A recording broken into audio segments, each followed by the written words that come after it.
پھر باوجود اس کے کہ وہ لوگ ان کی بے گناہی کے نشان دیکھ چکے تھے، ان کی رائے یہی ٹھہری کہ کچھ عرصے کے لیے ان کو قید ہی کر دیں۔ اور ان کے ساتھ 2 اور جوان بھی داخل زندہ ہوئے۔ ایک نے ان میں سے کہا کہ میں نے خواب دیکھا ہے، دیکھتا کیا ہوں کہ شراب کے لیے انگور نچوڑ رہا ہوں۔ دوسرے نے کہا کہ میں نے بھی خواب دیکھا ہے، میں یہ دیکھتا ہوں کہ اپنے سر پر روٹیاں اٹھائے ہوئے ہوں اور پرندے ان میں سے کھا رہے ہیں، تو ہمیں ان کی تعبیر بتا دیجئے کہ ہم تمہیں نیکوکار دیکھتے ہیں۔ یوسف نے کہا کہ جو کھانا تم کو ملنے والا ہے وہ آنے نہیں پائے گا کہ میں اس سے پہلے تم کو اس کی تعبیر بتا دوں گا۔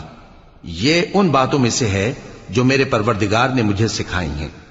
جو لوگ اللہ پر ایمان نہیں لاتے اور آخرت کا انکار کرتے ہیں، میں نے ان کا مذہب چھوڑ دیا ہے اور میں اپنے باپ دادا ابراہیم اور اسحاق اور یعقوب کے مذہب پر چلتا ہوں۔ ہمیں شایع نہیں ہے کہ کسی چیز کو اللہ کے ساتھ